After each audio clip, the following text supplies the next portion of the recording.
Pile-poule. Dialogue pour le temps présent et pour les temps futurs. Une émission de Marc Wielinski, tous les dimanches de 13h à 14h sur RCJ. Où va notre monde? Comment mieux le comprendre? Que puis-je faire pour l'améliorer? Que m'est-il permis d'espérer? Aujourd'hui, adieu la liberté, essai sur la société disciplinaire avec Mathieu Slama.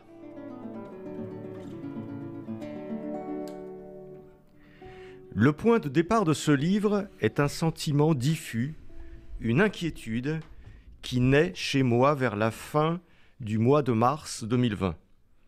Un peu plus d'une semaine après le commencement du premier confinement sanitaire qui a été imposé aux Français le 16 mars 2020. Comme beaucoup de Français, la sidération face à l'événement prend d'abord le pas sur les autres considérations. Et puis, a lieu ce rituel étrange où les Parisiens, enfermés chez eux, se mettent à leurs fenêtres pour applaudir les soignants, comme des prisonniers applaudissant derrière leurs barreaux. Je réalise alors que quelque chose ne va pas, que ce qu'on est en train de vivre n'a pas l'évidence qu'on voudrait lui prêter et qu'il y a dans l'enfermement qui s'empare du monde quelque chose d'anormal et de menaçant. Mathieu Slama, bonjour. Bonjour. Alors, je viens de lire les premières lignes de votre livre, ces premières lignes où vous assimilez, qui donnent tout de suite le ton, puisque vous assimilez les gens qui applaudissent aux fenêtres au moment du premier confinement pour féliciter les soignants à des prisonniers qui applaudissent leur geôlier. Ça démarre très fort. Alors donc, Mathieu Slama, vous êtes essayiste, vous enseignez la communication politique, vous avez publié en 2016 un livre, La guerre des mondes, réflexion sur la croisade idéologique de Poutine contre l'Occident. Et là, vous revenez avec un livre aux éditions La Cité, Adieu la liberté, donc essai sur la société disciplinaire, et c'est de ça qu'on va parler pendant cette heure. Vous dites, Mathieu Slama, puisque c'est centré, enfin, c'est l'origine de votre réflexion, on va voir qu'elle est beaucoup plus large ensuite, mais l'origine de votre réflexion, c'est cette chape de plomb, d'une certaine façon, sanitaire, qui nous est tombée dessus il y a maintenant 2 ans. Vous dites, il n'y a pas de volonté du pouvoir politique d'asservir. Le pouvoir politique n'a qu'une obsession, s'auto-entretenir. Alors, qu'est-ce que vous voulez dire par là ? En fait, c'était important pour moi parce que ça, je le dis dès le début, parce que c'était important pour moi de poser le cadre de réflexion qui était le mien, pour essayer de comprendre déjà ce qui s'est passé, d'une part, et ensuite sortir un peu du discours sur ce sujet qui est souvent soit tout ça est très bien, soit il y a une manipulation, un contrôle, des masses, etc. Et je voulais un peu sortir de ce cadre qui nous est imposé, intellectuel, et réfléchir aux racines de ce qui s'est passé. Bon. Moi, l'hypothèse que je pose en disant ça, c'est que tout ça s'est déroulé, donc vous l'avez dit, hein, le confinement, mais tout ce qui s'est passé après, les couvre-feux, l'habitude qu'on a prise d'être plus ou moins enfermé, d'être contraint, restreint dans nos gestes, dans nos habitudes de vie, etc. Ça vient d'un point de départ pour moi qui n'est pas la volonté de l'État, mais qui vient d'abord du souhait des citoyens. Ça vient d'abord des citoyens, et ça c'est la thèse que je pose, et j'en suis convaincu, c'est que tout ça s'est déroulé d'abord parce que les Français l'ont voulu. Les Français ont voulu être enfermés, ils ont voulu avoir des restrictions, ils ont voulu être protégés, hein, d'une manière ou d'une autre par rapport à ça. Et ce que je dis, c'est que du coup, il faut bien comprendre que le pouvoir, il est d'abord là pour s'auto-entretenir, c'est-à-dire pour être réélu. Hein. Vous savez, c'est en économie ce qu'on appelle la théorie des choix publics. Bon, donc si jamais, moi c'est l'hypothèse que je dis aussi, c'est si jamais les Français avaient été plus réfractaires à cette politique autoritaire, on y reviendra pour la définir, mais à cette politique liberticide, etc., je crois que la réaction du pouvoir a été très différente. Et j'en veux pour preuve qu'en janvier 2021, quand doit se poser pour Emmanuel Macron la décision de confiner, ou de reconfiner ou de ne pas reconfiner, donc et tous les médecins le poussent, les scientifiques de plateau le poussent à reconfiner, il décide de ne pas reconfiner. C'est, je pense, le seul moment courageux, peut-être même de son quinquennat d'ailleurs. Il décide de ne pas reconfiner. Pourquoi ? Parce que dans l'opinion, commence à se sentir dans les sondages, une lassitude par rapport aux restrictions, etc. Donc moi, ce que je dis tout simplement, c'est qu'il faut regarder ce qui s'est passé d'abord sous l'angle de... C'est les Français qui ont voulu tout ça. C'est les Français qui, dans leur très grande majorité, ont voulu les mesures de restriction, être protégés, que le pouvoir s'occupe de leur vie, de leur santé, etc. Et je pense que c'est cet angle-là qui nous permet de comprendre... c'est un peu le cadre de réflexion qui est le mien. Mais vous dites, c'est les Français qui ont voulu. Et ça, c'est quand même un phénomène qu'on retrouve un peu partout, à des degrés divers. C'est-à-dire qu'effectivement, les Français, mais aussi les Espagnols veulent être protégés contre la maladie, les Italiens veulent être protégés, les Hollandais veulent être protégés. Tout le monde veut être protégé contre la maladie et demande à l'État, c'est son rôle numéro 1, de protéger les citoyens. Alors, c'est une bonne question. Deux choses. La première, c'est que la France, c'est pas n'importe quel pays au monde. Hein. La France, c'est le pays de la Révolution, c'est le pays de la Commune, et c'est le pays plus récemment des Gilets jaunes. Donc c'est un pays qui est quand même, dont la demande de démocratie, de liberté, et je pense plus forte que dans les autres pays. Et je pense que ça fait partie de notre culture. Vous savez, moi je dis toujours, la France, c'est à la fois un État fort, mais il y a aussi une culture libertaire qui a toujours été présente en France. Et moi je pense que c'est un peu ça qu'on est en train de perdre. Mais voilà. D'autre part, dans les autres pays, on voit qu'il y a eu beaucoup plus de manifestations qu'en France. Beaucoup plus. Que ce soit en Italie, que ce soit en Angleterre, en Allemagne, évidemment, au Danemark, il y a eu beaucoup plus de manifestations, beaucoup plus de mouvements populaires s'exprimant contre les dirigeants. Et ce que je remarque aussi, c'est que c'est la France qui allait, avec l'Italie, on va dire, mais la France encore plus, qui allait le plus loin dans les mesures autoritaires, dans les mesures liberticides. Aucun autre pays, quasiment en Europe, n'a mis en place un confinement aussi dur que la France, avec une attestation de sortie, avec un système policier qui s'est mis en place comme en France, parce que c'est vraiment un système policier qui s'est mis en place. Je dis en Europe, voilà. Mais ça, c'est intéressant, la Chine, parce que c'est eux qui ont pris les premières mesures, qui ont été des mesures à la chinoise, donc c'est un pays autoritaire, donc pour eux, confiner des centaines de millions de personnes, c'est normal pour eux, il n'y a pas de problème particulier. Mais du coup, ensuite, c'est l'Italie qui a pris le pas et qui s'est inspirée de la Chine. Et du coup, s'est mis en place en Europe tout un système totalement contraire aux valeurs européennes, en fait. C'est-à-dire que cette idée d'enfermer les gens chez eux, d'imposer des masques partout à l'extérieur, de mettre en place des systèmes de vérification, tout ça, alors vous allez me dire, dans l'histoire européenne, mais ce que je veux dire, c'est que c'est quelque chose qui est contraire aux valeurs libérales européennes. Et peut-être d'ailleurs que si tout n'était pas parti de Chine, les choses se seraient déroulées différemment. Mais juste en un mot, je crois que la clé de tout ça, c'est de se dire pourquoi en France, ça a été plus liberticide qu'ailleurs. Pourquoi en France, le peuple a été plus docile qu'ailleurs. Pourquoi ça s'est passé comme ça en France. Et c'est ça, moi, ça me désole un peu, parce que, évidemment, un pays qui va bien démocratiquement, où le goût pour la liberté, se serait pas comporté comme ça pendant 2 ans, et continue encore, parce que le pass sanitaire, vaccinal, que sais-je, est plutôt plébiscité par les Français. Ouais. Alors, vous dites que le couvre-feu, il y a une phrase que vous trouvez glaçante, je crois que c'est Macron qui l'a dite au premier couvre-feu. Le couvre-feu est maintenu jusqu'à nouvel ordre. Oui, c'est-à-dire le fait de ne pas borner dans le temps ce couvre-feu, ça pour vous c'est le signe que ça y est, c'en était fait des libertés en France en gros. Alors je crois que c'est une phrase de Jean Castex. Je crois que c'est Jean Castex, un peu le père Fouettard de cette pandémie. Déjà cette phrase, moi, elle m'a sidéré, parce que il y a quelque chose d'assez glaçant et d'assez antidémocratique dans cette idée. En plus, on parle d'un couvre-feu.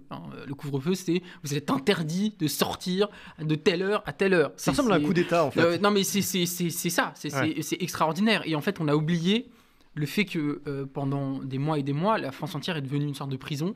Les Français en liberté conditionnelle, avec des autorisations de sortie, etc. Bon, ça pour moi c'est contraire à toute notre histoire, à tout notre héritage, et je pense que déjà là il y a eu une faillite démocratique monstrueuse. Mais cette phrase-là, elle dit tout de ce qu'on a vécu, parce qu'au fond c'est la volonté du prince, c'est le souverain qui décide de ces sujets.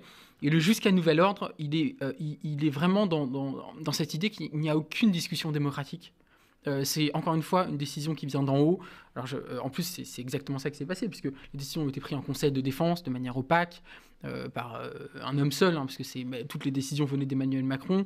Après, le Parlement n'a fait qu'exécuter, n'a fait que signer, paraffer les décisions gouvernementales. Les contre-pouvoirs, on y reviendra peut-être, mais n'ont absolument pas joué leur rôle. Donc on voit bien que c'est mis en place une organisation non démocratique. Alors après, la question, c'est comment définir ça. Alors on a beaucoup parlé de dictature sanitaire.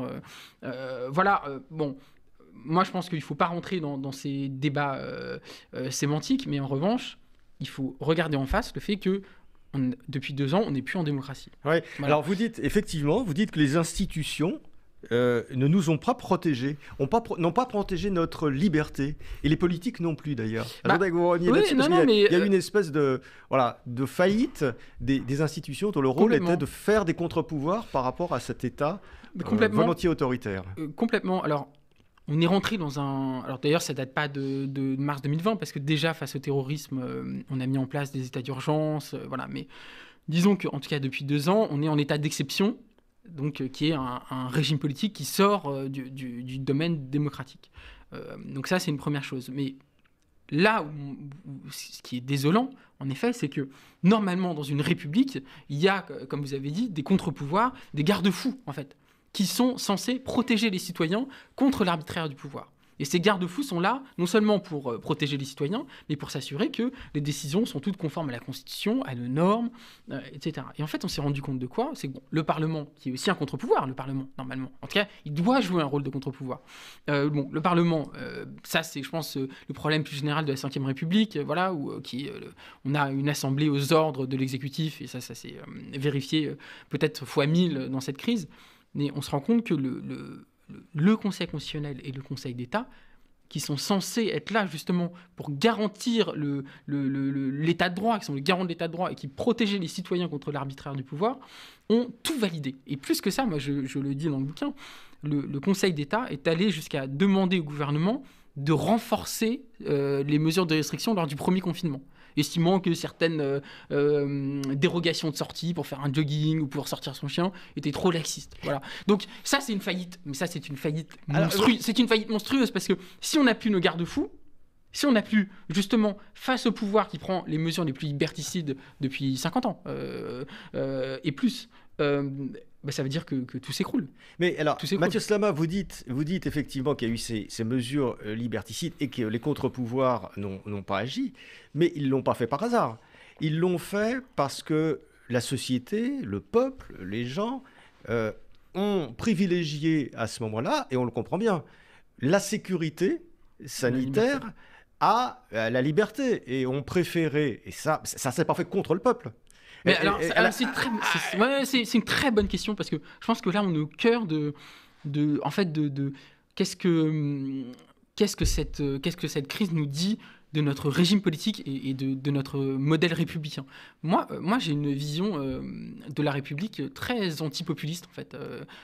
Pour moi, la République, justement, c'est à la fois des règles de droit, des normes, une constitution, une déclaration des droits de l'homme, donc, qui protège les droits du citoyen contre l'arbitraire du pouvoir, mais aussi contre les citoyens eux-mêmes. Parce que les citoyens peuvent tout à fait, dans des moments de crise notamment, demander un régime autoritaire et que le régime, justement, soit attentatoire à ses libertés. Et d'ailleurs, par exemple, après les attentats terroristes, il y a un sondage qui était paru quelques jours après, je crois, les terribles attentats du Bataclan, où les Français disaient à 90% voulaient des mesures de sécurité, y compris si elles étaient attentatoires à leur liberté. Donc ça...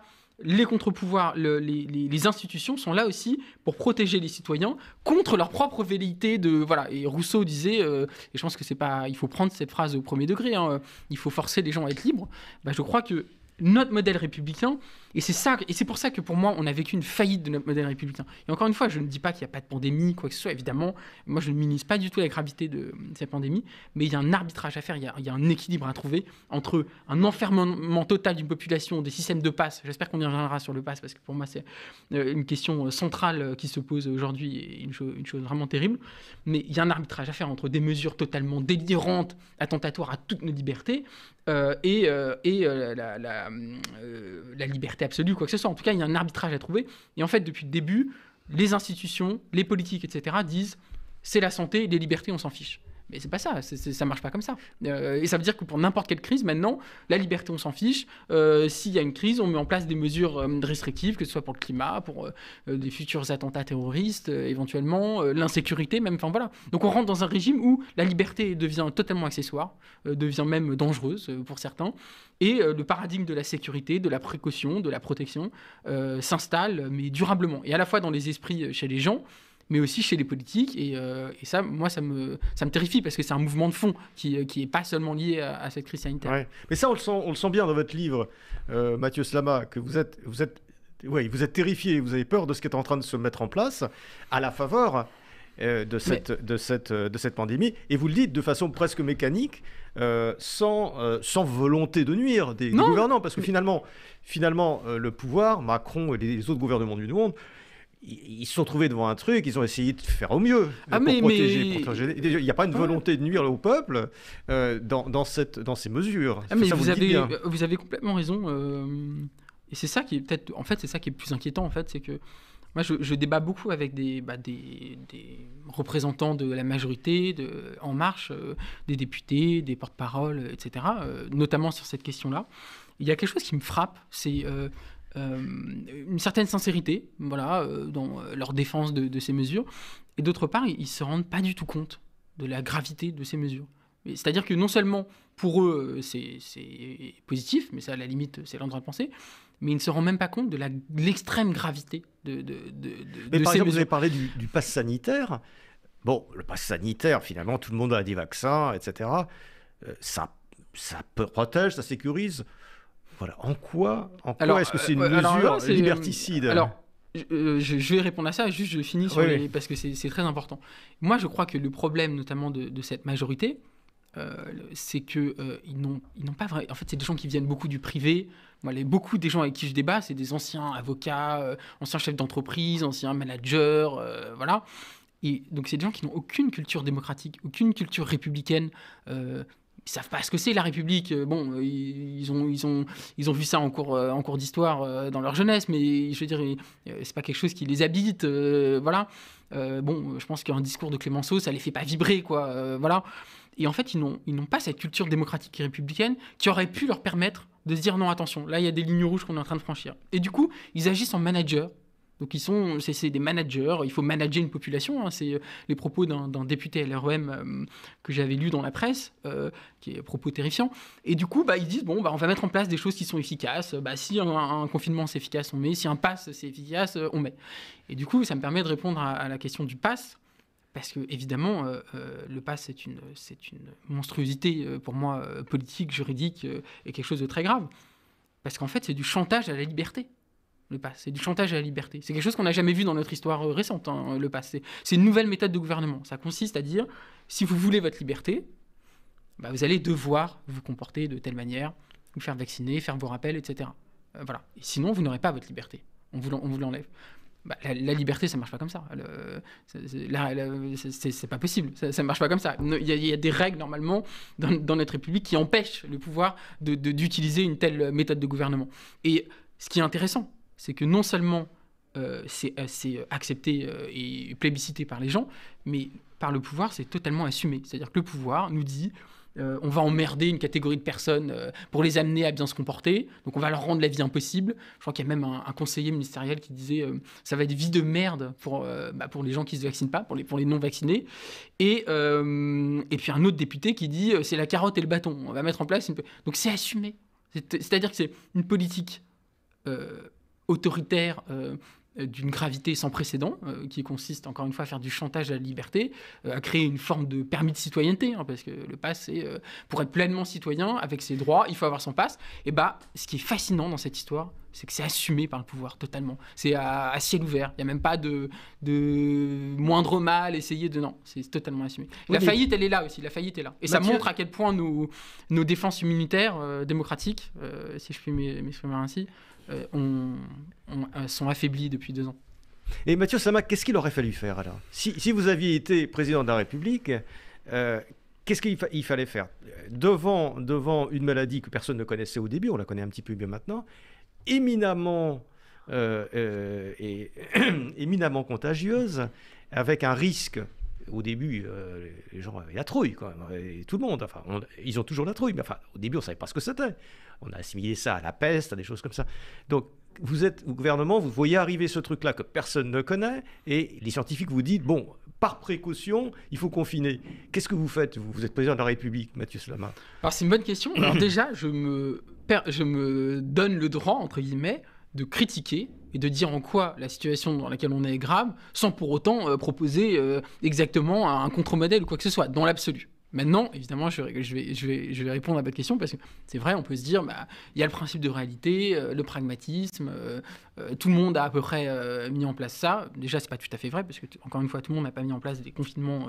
Ceux qui n'ont pas mis en place le confinement, les Suédois, ils sont revenus dessus. La Suède, les Suédois, oui. Globalement, ils ont tenu plutôt bon sur leurs principes. Et je trouve d'ailleurs, et justement, je trouve que c'est un modèle intéressant, mais je vais y venir. Mais moi, globalement, je pense que les Français... Moi, vous savez quoi ? Je suis un optimiste. Je pense que les Français sont des gens responsables. Ce ne sont pas des enfants irresponsables comme le gouvernement voudrait nous faire croire. Je pense qu'un discours responsable qui consistait à dire... Là, je parle du début, qui consistait à dire, écoutez, la situation est gravissime, il y a des choses qu'on ne sait pas trop sur ce virus, quoi que ce soit, on sait qu'il est très contaminant, etc. Donc, nous vous demandons de rester chez vous, de faire le plus attention possible à vos interactions sociales, etc. Ce discours-là, il est entendable. Mais le discours de dire, on met en place un système policier avec des vérifications permanentes des policiers partout dans les rues pour vérifier les attestations, pour obliger les gens à rester chez eux, etc. C'est là où la ligne rouge elle est franchie. Les gens sont responsables. Si le président de la République avait dit « restez chez vous le plus possible », notamment les personnes âgées qui sont les plus sensibles, etc., mais les Français, ils auraient fait quoi ? Vous pensez que les Français auraient de même...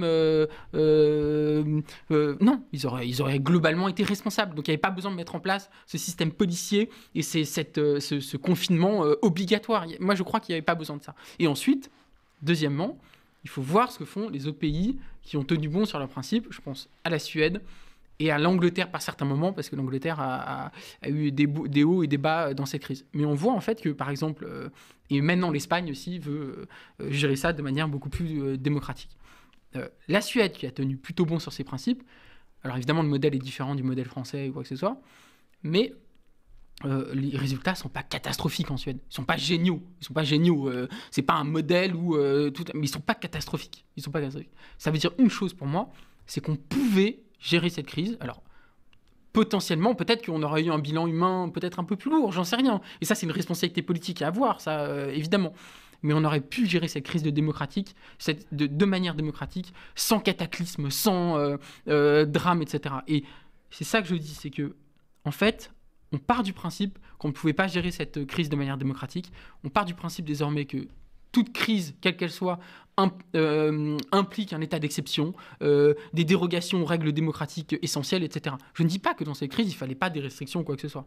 Ça, je ne dis pas ça. Je pense que, notamment les endroits à très forte contamination, où il y a beaucoup de monde, il fallait certainement, lors des très grands pics épidémiques, les fermer. Je ne suis pas un ayatollah de la liberté, si vous voyez ce que je veux dire. Mais pas de confinement, pas de couvre-feu, pas de masque en extérieur, pas de passe, etc. Ça, c'est des lignes rouges qui sont franchies, qui pour moi d'ailleurs, ça c'est des scientifiques de se prononcer là-dessus, je pense que l'efficacité de ces mesures ne sont pas non plus extraordinaires, en tout cas je pense qu'il y a des débats scientifiques là-dessus, mais indépendamment de leur efficacité, là c'est des lignes rouges qui sont franchies, et on voit aujourd'hui où on en est, on trouve le pass, c'est quelque chose de normal, maintenant on a intégré même l'idée, c'est soit le pass, soit le confinement, donc c'est-à-dire que le confinement ou le couvre-feu c'est rentré dans nos esprits, c'est devenu dans le champ des possibles démocratiques. Et ça, c'est gravissime, parce qu'on a habitué les gens à des choses totalement anormales, à des choses absolument inadmissibles. Et moi, je suis très inquiet de demain. Alors imaginons si demain il y a un gouvernement d'extrême droite qui se met en place en France, et vous imaginez tous les outils dont ils ont à la disposition. On a inventé des choses folles dans cette crise, folles. Ça aussi, ça doit nous inquiéter. Déjà que le gouvernement Macron est le gouvernement le plus liberticide qu'on a eu depuis... voilà, alors imaginons un gouvernement d'extrême droite ou un gouvernement extrême, quel qu'il soit, qui a des outils, des tels outils à sa disposition, mais ça devrait glacer le sang de n'importe qui. Oui, mais Mathieu Slama, est-ce que vous auriez dit on aurait pu gérer de façon moins autoritaire en comptant sur le côté raisonnable des gens? Bon, ça aurait marché ou pas. Est-ce que vous auriez pu prendre en tant que dirigeant le risque politique? Le risque politique de dire on compte sur vous, il y a d'autres pays qui confinent, mais nous on va pas confiner. Derrière, il y a eu quand même une vague de mortalité importante. Il y a des gens qui sont morts. Et là, vous auriez eu l'ensemble de la société, et à mon avis, vous n'auriez pas tenu. Oui, comme Parce que vous auriez vu l'ensemble de la société qui dit le gouvernement ne nous a pas protégés, il y a des morts, etc. C'était quasiment impossible. Mais ça s'appelle, voilà, justement dans un État démocratique, à la limite, un dictateur aurait pu le faire. Parce qu'il n'avait pas d'échéance électorale, etc. Mais un gouvernement, il peut y avoir une motion de censure, il peut être renversé. Donc, ce risque, finalement, c'est quasiment impossible qu'ils le prennent. En fait, c'est une vraie question parce que, en fait, c'est une question de courage. C'est une question de courage. En fait, moi, je vais peut-être être un peu idéaliste dans cette histoire, mais à ce moment-là, il y avait une décision énorme à prendre. Il y avait un choix politique, mais plus que ça, éthique, philosophique, moral à prendre de la part de nos gouvernants, qui était de dire, est-ce qu'on fait le choix de la liberté de nos principes, ou est-ce qu'on fait le choix de tourner le dos à nos principes et de mettre en place ce qu'on vient de décrire. Là, il y avait un choix énorme à faire et en effet, il fallait du courage. Il y a des dirigeants, il y a des dirigeants dans le monde qui ont pas tout de suite mis en place un système autoritaire. Voilà. Alors Trump, qui par ailleurs a tous les défauts du monde. Je suis loin d'être un Trumpiste, mais Trump a essayé en tout cas d'être plutôt défenseur des libertés dans cette histoire, tout en laissant si j'ai bien compris, aux États le choix sur certaines décisions politiques. Mais bon, on voit ce que ça lui en a coûté, parce que je pense que c'est une des raisons, pas la seule, mais une de ces raisons de son échec, c'est le fait qu'on l'a accusé d'avoir aggravé le bilan humain en ne prenant pas des politiques, on va dire, très, très fortes là-dessus. Mais en effet, là où vous avez raison, c'est qu'il y avait un élément de courage, quoi. Enfin, à mon avis, un élément de courage et une décision forte à prendre, mais aussi éventuellement un autre choix, parce que je pense qu'il y avait d'autres choix à faire. Il y avait, parce qu'on voit bien aussi que toute cette histoire part aussi de la crise de l'hôpital, de problèmes. Je crois que c'est Barbara Stiegler qui dit ça, philosophe, que en fait c'est une pandémie qui a dévoilé nos failles dans le fonctionnement de nos services publics, dans tout un tas de choses, en fait. Le système de santé, etc. Donc, je pense qu'il y avait des choix fondamentaux à faire là-dessus aussi, sur les hôpitaux. Quand on voit que la Chine est capable de construire un hôpital en 2 jours, bon, ça fait un peu mal de notre côté, à savoir qu'on ne peut même pas créer un lit de réa en plus en 2 ans. Enfin, bon, j'exagère un peu, mais vous voyez, je veux dire que les choix politiques ne s'arrêtent pas à on n'enferme pas, etc. C'est ça que je veux dire, premièrement. Et deuxièmement, poser la question de cette manière, c'est un peu euphémiser quand même la crise démocratique dans laquelle on est. Aujourd'hui, on a un président de la République, dans cette crise, qui nous dit « vous avez des devoirs avant d'avoir des droits ». Vous avez un président de la République qui se permet d'insulter, de dire je vais emmerder ceux mais ça, c'est de la com. Vous êtes un homme de com. Non, mais c'est plus que ça. Ouais. Oui, c'est de la com, mais c'est beaucoup plus que ça. Parce que là, c'est vraiment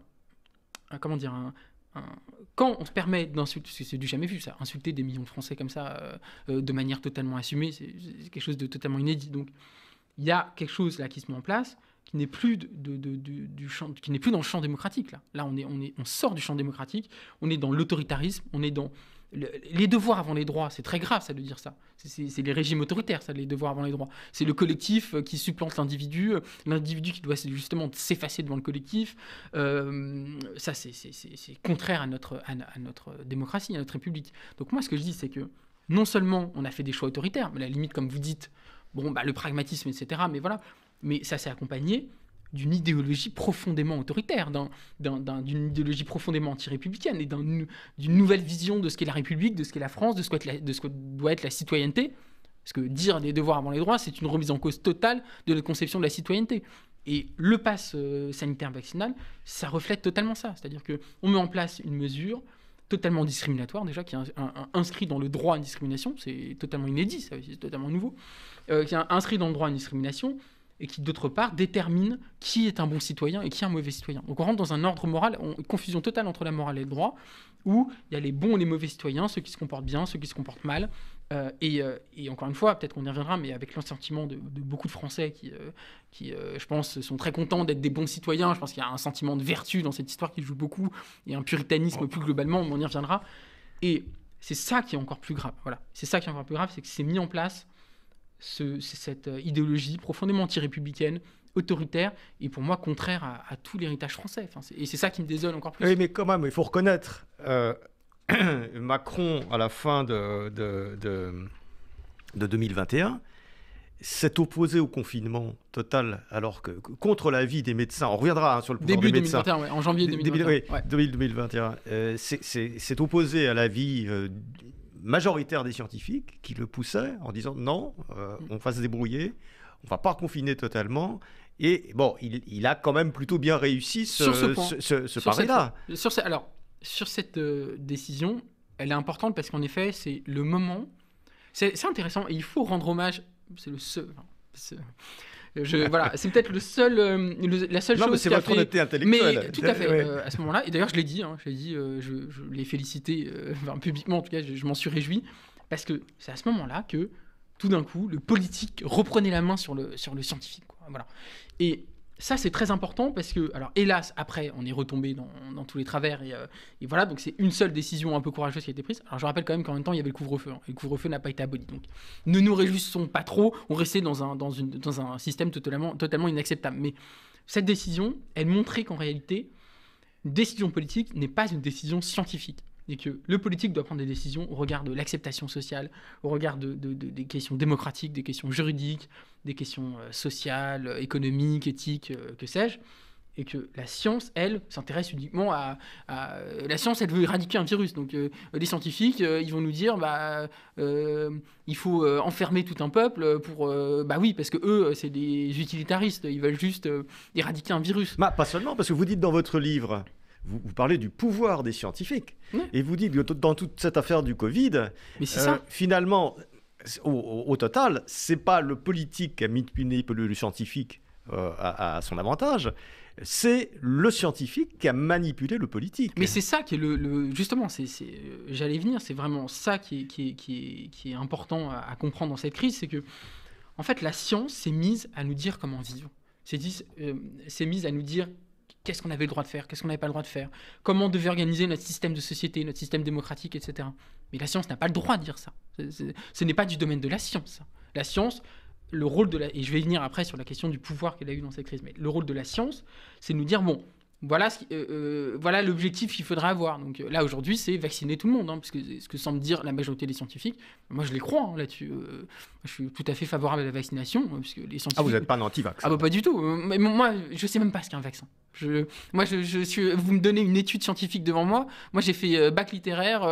Je sais à peine faire une multiplication. Donc, autant vous dire, je ne comprends rien à tout ça. Je sais même pas ce qu'est un vaccin. Donc, si les scientifiques, la majorité des scientifiques, on va dire, nous disent qu'il faut vacciner, voilà. Bon, le vaccin n'a pas l'air d'une efficacité totale, mais il a l'air quand même, fonctionner à peu près. Bon, j'en sais rien. Donc, ça, c'est pas le sujet pour moi. Le sujet, c'est encore une fois, ce n'est pas la science de dicter à la politique ce qu'il faut faire. Et depuis le début, notamment la première année, c'est ce qui s'est passé. Le conseil scientifique, avec notamment le professeur Delfrécy, qui est par ailleurs certainement un grand scientifique, mais le conseil scientifique a pris le pouvoir, en fait, a pris littéralement le pouvoir, et on voit que les avis du conseil scientifique et les décisions du gouvernement pendant la première année étaient quasiment identiques. Donc en fait, le gouvernement a appliqué les recommandations du conseil scientifique sans filtre politique, démocratique ou que sais-je.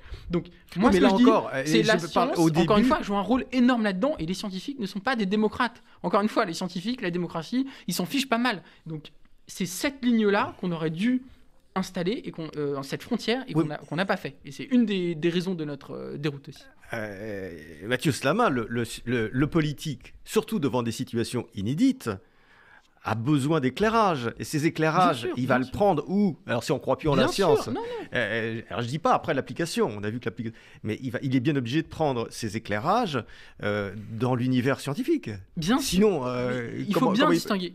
Bien sûr. Si on fait du Trump et puis on boit du sérum physiologique. Moi, je suis tout à fait pro-science. Je ne suis pas... je crois en la science et je crois au progrès de la science. Je crois au débat scientifique et au consensus scientifique qui en découle. Parce que c'est quand même au final un consensus, la science. Au final, après les débats, etc. Mais je suis évidemment qu'il fallait un conseil scientifique. Ça ne fait aucun doute pour que le pouvoir soit très bien éclairé sur à la fois la situation et sur quels sont les objectifs qu'on veut avoir. Mais encore une fois, avoir du conseil des scientifiques sur la situation, sur les objectifs, etc., c'est autre chose que demander aux scientifiques quelles mesures on doit prendre, quelles mesures politiques on doit mettre en place, quelles restrictions on doit mettre en place, comment on doit gérer la vie des Français, qu'est-ce qu'on doit imposer aux Français, etc. Moi, je le dis, le couvre-feu, le confinement, le pass et même le masque en extérieur, qui est pour moi une aberration, le masque en extérieur. Pour moi, c'est un recul de civilisation, mais de 3 siècles, et peut-être plus. Ça n'est pas du domaine des scientifiques, c'est du domaine politique, démocratique, et d'ailleurs il aurait fallu beaucoup plus de délibération démocratique autour de ces mesures, et ça aussi ça n'a pas eu lieu. Là où en Angleterre par exemple il y a eu beaucoup plus de délibération démocratique, mais c'est ça que je dis. Et la science n'est pas la politique, on ne gère pas une population comme un scientifique, les Français ne sont pas une population, vous savez les scientifiques disent population générale pour décrire. Non, les Français, c'est pas une population générale, c'est des citoyens, ils ont des droits, il faut faire attention à ces droits, et on mène une politique de santé publique qui doit aussi prendre en compte ces droits et ces principes démocratiques. Et c'est ça qu'on a oublié dans cette crise, et c'est une des raisons aussi de notre déroute, parce que forcément, les Français, ils voient les scientifiques, qui sont des gens qui en savent beaucoup plus qu'eux, etc. Ils écoutent les scientifiques disent il faut s'enfermer, ils disent il faut s'enfermer. Donc ça, encore une fois, ça a joué un rôle vraiment important dans notre déroute. Alors, Mathieu Slama, dans votre livre, donc Adieu la liberté, édition La Cité, vous parlez d'aujourd'hui, effectivement, mais vous allez chercher aussi les racines de cette privation de liberté qui, d'une certaine façon, s'étaye sur le désir des gens, sur le désir de s'aliéner sa liberté. Et vous revenez à cette idée d'Étienne de la Boétie. C'est-à-dire Étienne de la Boétie, je rappelle, c'est le copain de Montaigne au XVIe siècle, et qui explique en 1548, dans ce célèbre discours de la servitude volontaire, c'est fort, c'est-à-dire qu'on cherche la servitude volontaire, il écrit « C'est le peuple qui s'asservit et qui se coupe la gorge, qui, pouvant choisir d'être soumis ou d'être libre, repousse la liberté et prend le joug, qui consent à son mal, ou plutôt qui le recherche. » Ça, c'est fort. Ça veut dire que finalement, le peuple, les gens, nous tous, à la première occasion, on va se départir de notre liberté pour un certain sentiment de sécurité. Vous savez, c'est la fable du grand inquisiteur de ceux-ci que je cite aussi. Vous savez, cette fable où il y a un grand inquisiteur qui réduit en servitude tout son peuple, et il y a Jésus qui revient. C'est dans Dostoïevski, ça, je crois. Oui, bien sûr, dans les Frères Karamazov. Dans les Frères Karamazov, exactement. Et ce qui est intéressant, c'est que le grand inquisiteur se réclame du christianisme, etc. Et Jésus revient. Et qu'est-ce que fait le grand inquisiteur ? Il enferme Jésus. Et il lui dit mais en fait, ton erreur, c'est d'avoir cru que les gens voulaient la liberté. Mais les gens ne veulent pas la liberté. Les gens veulent être asservis. Ils ont peur de la liberté. Ils n'en veulent pas. Donc, moi, ce que je mets en place, c'est ce que les gens veulent. Et c'est quelque part, peut-être, le christianisme débarrassé de cet inconvénient de la liberté. je pense que ça, c'est utile pour nous de comprendre. Et la Boétie aussi, finalement. La Boétie dit à peu près ça. Et la Boétie ajoute d'ailleurs une chose, c'est l'habitude de la servitude. C'est-à-dire que à force d'avoir comment dire, une coercition permanente, un régime qui nous a servi, etc., on se met à s'y habituer. Et on le voit d'ailleurs, l'habitude qu'on prend des mesures qui sont absolument scandaleuses, on voit à quel point cette réflexion est forte. Mais au fond, ce qui est important de voir, c'est que, notamment dans les moments de crise, mais pas seulement, en fait, les gens, les Français, du coup, ont tendance à privilégier, en effet, le paradigme de la protection. Pas que les Français. Pas que les Français, mais les Français. Ça a l'air d'être dans la nature humaine. C'est dans la nature humaine, mais dans cette crise, en particulier les Français, et moi je pense que c'est plus fort depuis quelques décennies, ont tendance à considérer que la liberté, en fait, est non seulement une valeur relative, mais aussi presque dangereuse. Et moi je pense même, et c'est ce que je dis dans le livre, c'est que pour nos sociétés aujourd'hui, et notamment pour la société française, la liberté est devenue une chose intolérable. Vous voyez, c'est quelque chose d'insupportable. La liberté est devenue insupportable. J'entends beaucoup, moi, cette phrase de la liberté des uns s'arrête ou celle des autres, etc. Moi, je déteste cette phrase parce que toute liberté implique une conséquence pour les autres, en fait. Je veux dire, quand je prends ma voiture, je n'ai pas le permis, moi, mais bon, imaginons que j'ai le permis, et si je prends ma voiture, je prends évidemment le risque d'avoir un accident.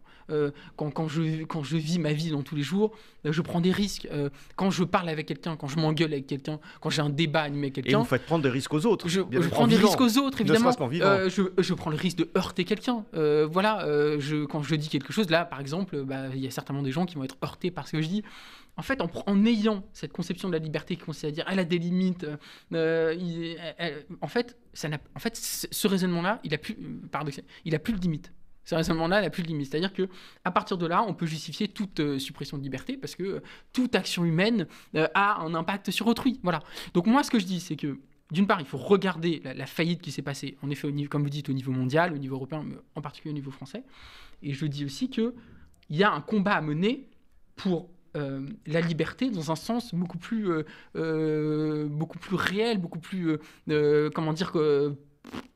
plein et entier de ce que veut dire la liberté, parce que là, ce qu'on est en train de faire, c'est de vider la liberté de tout son sens. Et demain, en fait, on va se retrouver dans une société, alors ce que j'appelle l'idéologie du safe, mais dans une société du safe, où on sera parfaitement en sécurité, il n'y aura plus de virus, plus d'insécurité, plus de terrorisme, on gérera la crise climatique de manière parfaite, etc., mais on n'aura plus du tout de liberté. Et à force comme le dit la Boétie, à force d'avoir l'habitude de ces restrictions de liberté permanentes, y compris pour la liberté d'expression, hein, parce que les restrictions à la liberté d'expression sont de plus en plus fortes aujourd'hui, on va s'habituer à une société dans laquelle la liberté est totalement secondaire et finira par disparaître complètement. Et alors par contre, oui, on sera en sécurité, ça c'est sûr. On sera bien chez nous, bien confortable, etc.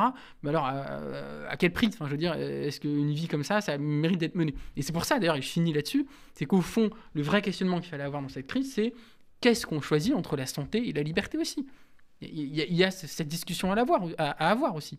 C'est quoi qui est le plus important pour notre société ? Ah oui, mais les gens vont vous répondre. Alors attendez, ils vont vous répondre. Attendez, d'abord la santé et après la liberté. À quoi ça sert d'avoir la liberté si vous n'êtes pas en bonne santé, si vous êtes cloué dans votre lit ? Voilà, c'est ce que m'avait dit Laura Adler, que par ailleurs j'aime beaucoup dans une émission récemment. Elle m'avait dit, mais cher Mathieu, quand on est mort, on n'a plus de liberté. Ouais. Bon, alors évidemment, pris comme ça, c'est sûr que on peut considérer que finalement, soyons vivants et puis voilà. Mais non, ça n'a pas de sens de dire ça. D'une part, vivre sans liberté, c'est pas vivre. Enfin, moi, j'ai aucune envie.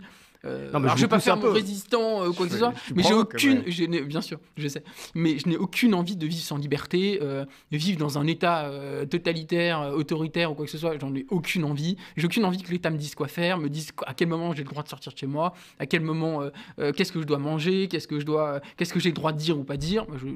Pour moi, l'État n'a pas le droit de faire ça. L'État n'a pas le droit de me dire ce que je dois dire ou pas dire. Voilà.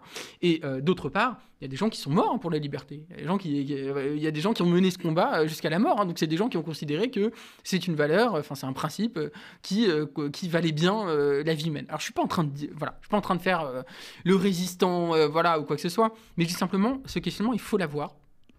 on peut tout à fait être du côté de mais il faut avoir ce questionnement, il faut avoir ce débat, et on l'a pas eu depuis 2 ans. Là, on commence à l'avoir. Moi, je suis très content de voir que depuis quelques mois, il y a un vrai débat autour de ces questions. Je pense que j'en suis la preuve, mais il n'y a pas que moi, hein, loin de là.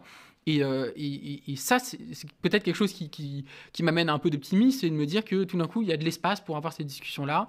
Et puis par ailleurs, chez les jeunes, peut-être un goût de la liberté qui renaît un petit peu face à toutes ces restrictions, etc. Bon, voilà. Mais c'est plus un souhait qu'autre chose, mais voilà. En tout cas, il y a une réflexion extrêmement intéressante sur ce sujet. Qui est à la fois un sujet éternel et un sujet assez compliqué, hein, sur le trade-off, si on peut dire en bon français, entre liberté et sécurité. C'est quand même une vieille question qui reparaît un peu tout le temps, qui s'est posée de façon extrêmement aiguë dans cette phase de pandémie. Et il y a un autre volet de votre réflexion dans ce livre, donc Adieu les libertés, qui est que vous avez remarqué, vous n'êtes probablement pas le seul, mais vous l'avez fait avec une certaine acuité, que ce gouvernement considère son propre fonctionnement comme celui d'un management. C'est-à-dire qu'on est passé de la politique au management. Il faut que l'entreprise France tourne, il faut qu'elle fonctionne, il faut qu'elle produise des emplois, il faut qu'elle produise de la richesse, etc. Et on applique les règles de management, et vous parlez même du nudge management, vous allez nous dire peut-être 2 mots assez rapidement, mais sur ce que c'est. Et ça, j'ai trouvé que c'était une réflexion extrêmement éclairante, parce qu'on a effectivement, de façon comme ça, un peu sous-jacente, on a évolué de la politique au management. Ouais, je pense que c'est et je vous remercie d'ailleurs de mettre l'accent là-dessus, parce que c'est pour moi aussi un élément très important de ma réflexion et qui est peut-être pas toujours mise en valeur, mais en fait, moi je crois que le paradigme fondamental de notre société aujourd'hui est l'entreprise. C'est l'entreprise, avec ses valeurs, avec ses principes, et le système d'organisation de l'entreprise, c'est le management. Et c'est ça qui, je pense est très important pour comprendre l'époque. On peut faire le lien avec justement Emmanuel Macron et En Marche, et voilà, parce que au fond, moi je définis le macronisme comme l'application à la politique des règles, des pratiques et de l'imaginaire de l'entreprise. Voilà, c'est une transposition à la politique du modèle de l'entreprise.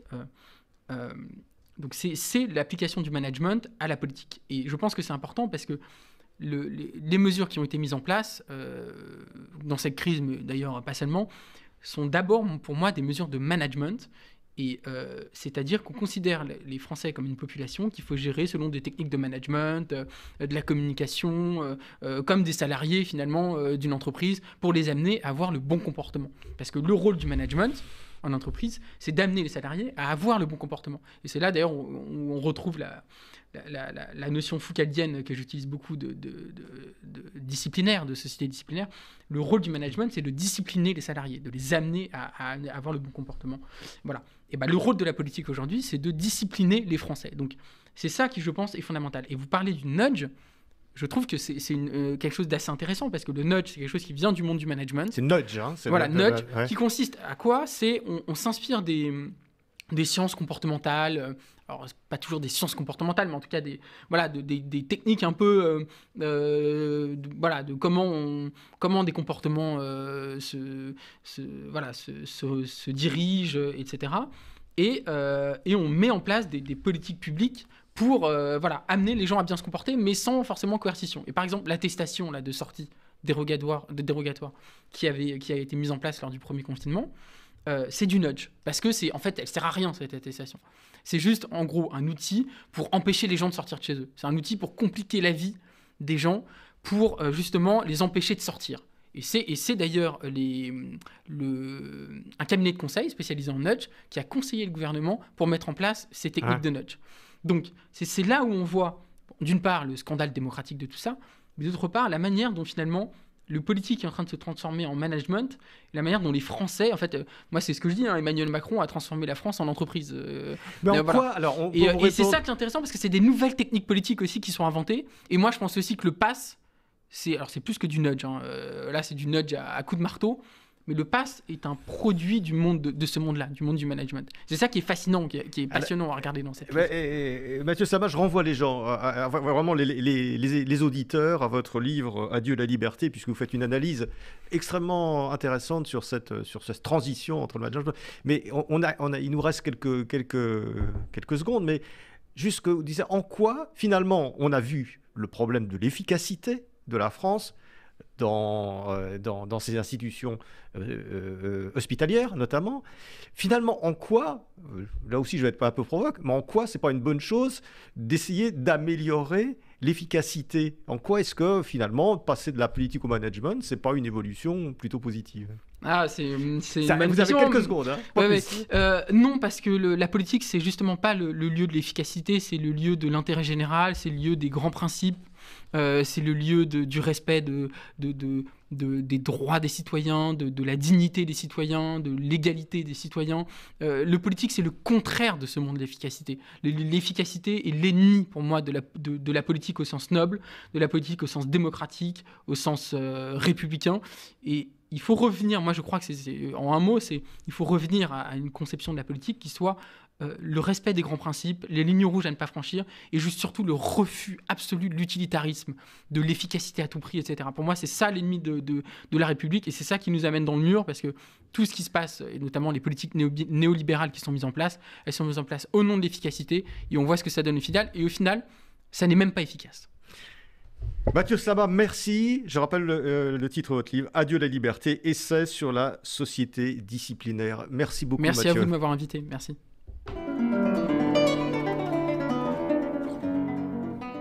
C'était